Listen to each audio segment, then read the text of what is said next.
আলহামদুলিল্লাহ খুবই ভালো আছি। আর আমাদের গল্প নিয়ে যে হাইপ, আজকে সেই জার্নিটা আমরা শেষ করলাম।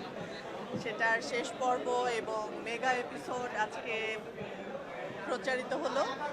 আপনাদের নিশ্চয়ই অনেক ভালো লেগেছে এবং অনেকের অনেক অনেক কোশ্চেন ছিল নাটক নিয়ে, ফুপুর সাথে ফুপার মিল হবে কিনা, কবে হবে, কি হবে, সব কিছুর সমাধান হয়ে গেছে।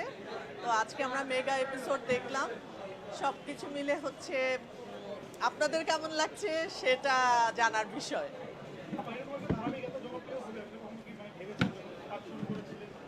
একদমই ভাবিনি। ছোটবেলায় যখন কোথাও কেউ নেই দেখেছিলাম, স্কুলে পড়ি তখন। তখন আমার মনে আছে যে বাকের ভাইকে নিয়ে মানুষের অনেক আগ্রহ ছিল। বাকের ভাইয়ের ফাঁসি যেন না হয়, বা হচ্ছে তাদের কি হবে, এটা একটা ব্যাপার ছিল যে সবাই অপেক্ষা করতো পর্বটার জন্য। এবং আমার মনে আছে লাস্ট পর্বটা যখন আমি দেখেছিলাম সেদিন আমাদের বাসায় কারেন্ট ছিল না। আমরা আরেক বাসায় ফোন করে, ল্যান্ড ফোনে ফোন করে মানে সাউন্ড শুনছিলাম, ডায়লগগুলো শুনছিলাম, এরকম একটা ব্যাপার ছিল আগ্রহ। অনেক বছর পর, সেটা বোধহয় 94-এ, আর এই 2026-এ এসে আমার অভিনীত এটা আমাদের গল্প নাটকে ঠিক এরকমই রিয়াকশন আমি যখন দেখতে পেলাম যে মানুষ প্রত্যেকটা পর্বের জন্য অপেক্ষা করছে এবং যখন দেখে ফেলছে, দেখে ফেলার পরেও মনে হচ্ছে যে এতটুকু কেন দেখলাম, আরও বেশি কেন হচ্ছে না, প্রত্যেক দিন কেন প্রচার হচ্ছে না, এরকম অনেক অনেক অনেক অনেক কোশ্চেন। তো এই যে মানুষের আগ্রহ, এই সব কিছু আসলে আমাদের অনেক ভালো লাগার বিষয়। মানে অনেক ভালোবাসা না থাকলে, অনেক পছন্দ না করলে মানুষের এত আগ্রহ তৈরি হওয়ার কথা না। সব কিছু মিলায়ে আমি অনেক অনেক কৃতজ্ঞ আমি আমার দর্শকের কাছে, আর মোস্তফা কামাল রাজের কাছে।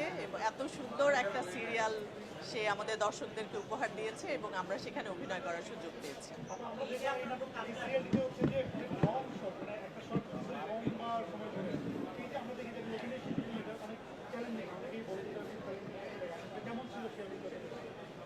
আমাদের কাছে আসলে খারাপ মনে হতো না, বরঞ্চ যেটা হতো, অনেক দিন ধরে এই সিরিয়ালটা যখন করছিলাম এবং সবাই এত সিরিয়াসলি কাজটা আমরা করেছি, যখন বড় সিন হোক, অনেক লম্বা সিন হোক, কিন্তু আমরা আসলে এত ইনভলভ হয়ে কাজটা করেছি যে মনে হতো যে এটা আমার জীবনের একটা ঘটনা, আমার জীবনের একটা পার্ট। আমি এরকম একটা সিচুয়েশনের মধ্য দিয়েই হয়তো যাচ্ছি, যে কারণে মানে খুব খারাপ লাগতো না, বা অনেক সময় হয় না যে ভুলে যাচ্ছি কি না, এরকম কিছুই হতো না, মনে হতো যে এর মধ্যেই আছি।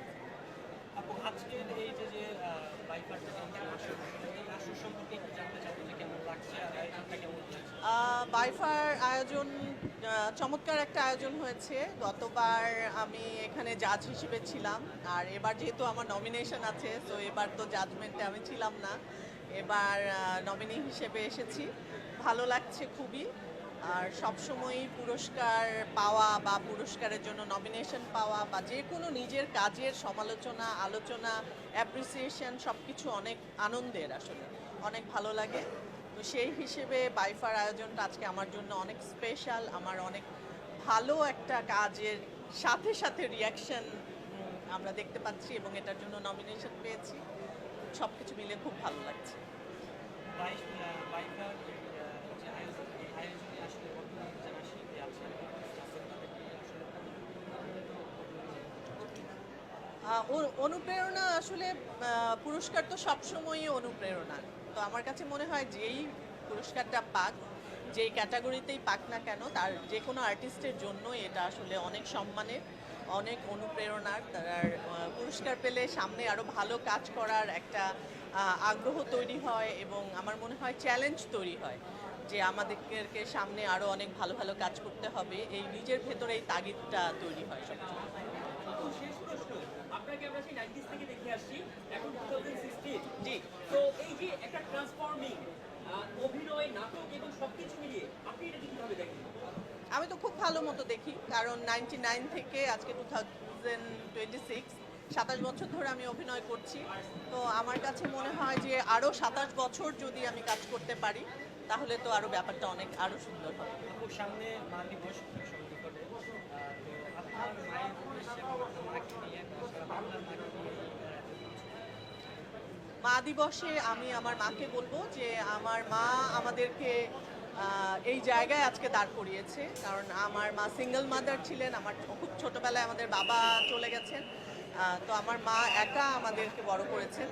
তো তার জন্য মাদার্স ডেটা অনেক স্পেশাল আমার কাছে মনে হয়, যে আমাদের জীবনে মা নির্ভর একটা জীবন আমাদের ছিল। আর সেই সাথে আমি বলবো প্রত্যেকটা মা আসলে সন্তানের জন্য অনেক ইম্পর্ট্যান্ট একটা জায়গা। যে কোনো সন্তানের শিক্ষক যদি আমরা বলি, তাহলে হচ্ছে একটা মা একটা সন্তানের জন্য শিক্ষক। সবার আগে একটা মা হচ্ছে একটা সন্তানের শিক্ষক। যে কারণে সমস্ত মায়েদেরকে আমার পক্ষ থেকে অনেক অনেক শুভকামনা এবং সালাম।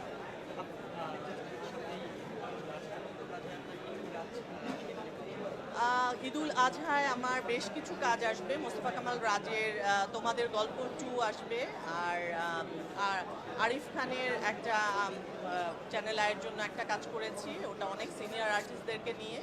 সেই কাজটা আসবে তৌকির আহমেদের লেখা এবং আরিফ খানের ডিরেকশনে, চয়নিকা চৌধুরীর ডিরেকশন এবং ফারিয়া হোসেনের লেখা একটা টেলিফিল্মে কাজ করেছি এনটিভির জন্য, ওটাতে আমার অপোজিটে আফজাল হোসেন আছে।